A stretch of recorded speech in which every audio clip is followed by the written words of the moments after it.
It wasn't until my last year in high school that a friend of mine put me on game to Fruity Loops, formerly known Fruity Loops, FL Studio. FL Studio. And I was like, this crap is amazing. It was just like in my face. Everything was digital. I was like, oh shoot, I want to do this. Hey, Jess here.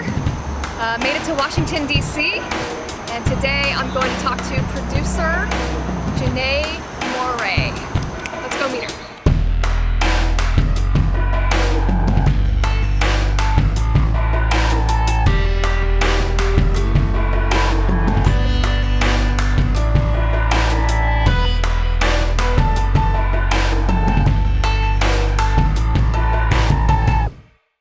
As a producer, what do you do?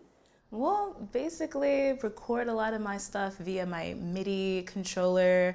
I used to play the piano, now I'm like a keyboardist. I've really just gotten down to like the basic of chord progressions, solo synths, and a good like knock and a kick and snare. I'm a music producer first and a beat maker last. I want to make sure that I have say in everything from the actual instrumental that's made, along with like the production. That's including like who's singing it, why is that person singing it, what genre this beat or this music is, what's the mood. So I want to make sure that I'm like the record producer in everything I do. Basically make sure that that hitter is a banger.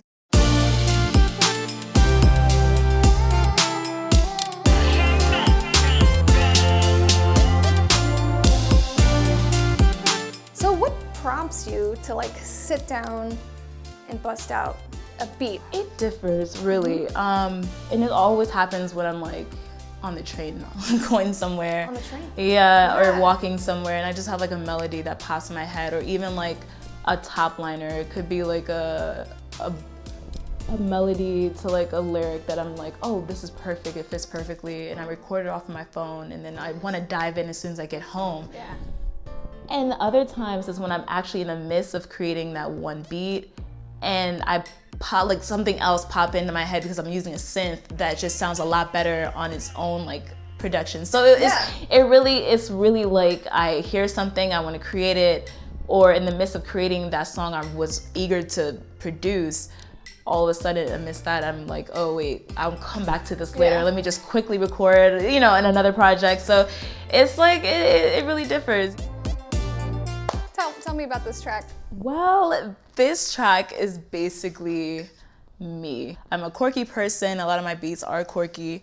Of course, I try to fine tune it just so that it resonates with people. You definitely want to not be too selfish as a creator. You want to make sure that the audience vibe with it as well.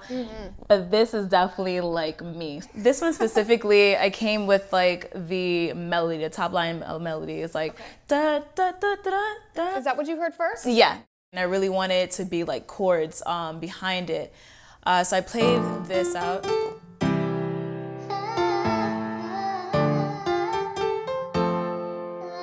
And then I had that lingering in the project for like a while. I didn't know what to do with it. I forced like an R&B track out of it, and it was not going the direction that I wanted to go. So I let it linger, and then I came across a beat or a song from anime, and it was called Heebie Jeebies, and it was coming into my Pandora playlist, and it was a similar feeling. Now, a lot of ways when I produce, like I leave it, if I can't find the motivation to continue, I just leave it. And when I do come across a reference, it may not be like the entire beat, but it may be like a piece of that sound. Like maybe it's the beat that I really like the kick pattern that I really wanted for that. Like they gave me motivation for that beat. So likewise with that Heebie-Jeebies, I was like, oh my gosh, I can definitely do that. Do you ever feel pressure to produce, in the style of what's popular or what's trending? Yeah, when I try that, it doesn't go the way I want it. I've gotten a lot of great beats off of it, but they serve as beats. I really didn't devote any additional time other than just producing it. Kudos to the producers who are banking off of that trend, but it's so important to find your style or your sound, and then people will definitely be a fan to it. And then you're the trendsetter. Exactly. So the synth is mocking the piano riff, or the top line of the piano riff, and I'm just gonna play out the... I love, and when I mean love, I've used this synth for a couple of other tracks, and it's massive. Massive. There you go. The funk honk, it gives me like a synth horn. When I mean I love that synth, I use it for like chord progressions, and it could be subtle, but it's there. You know, I just love the horniness. Oh, sorry.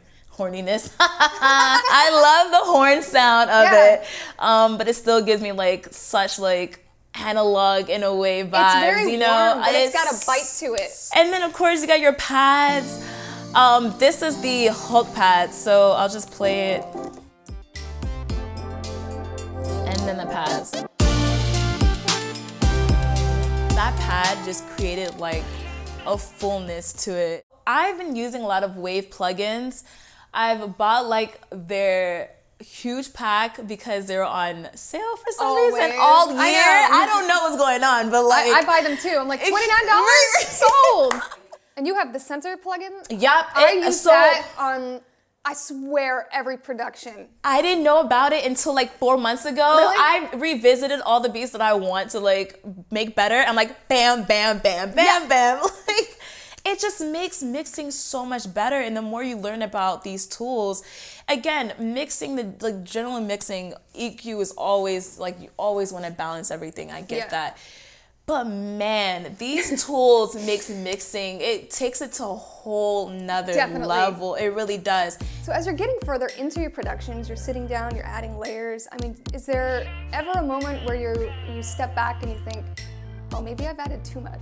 In the beginning, I used to add a lot of like instruments. Again, coming from like a band background, you hear like everything from like the flutes to your horns, even down to the tiniest bell. Like everything is heard, everything is full. So with production, I thought that I could imitate that as well. Forgetting that giving it to a mix engineer, they hate that. And I didn't know how much they hated it until I started mixing my own beats, because first, it is costly, okay? Yeah, true. And second, it was like I have to build upon my craft. Like it's always important to keep growing and learning. So I started mixing like a good 2 years ago, and I realized, oh, this is a lot. Like, why do I need 30 channels? What is this? Like, I started editing more. I'm like, do I really need 3 synths just to create this one like sound? Can I find something different? Can I like edit that one synth to sound like the 3 synths I was trying to achieve before? So now I don't. The only thing I do layer really is for the thickness of my kicks, which is super important. My snares, and then maybe 2 synths just to give like a surround effect. Really, I'm still bridging on top of my mixing, but for the most part, my production has really been edited to the T. My percussion, again, I'm a keyboardist first, so a lot of these are just like probably basic kick and snare. Everything else, I grew up in a very a Panamanian culture where everything is just like bells, whistles, like, and then horns. I'm a fan of that. This is the perk.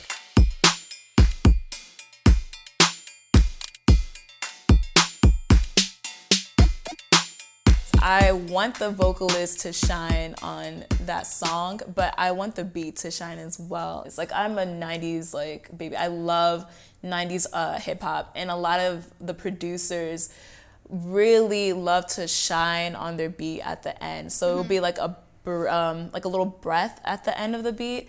So even after the vocalist finished singing.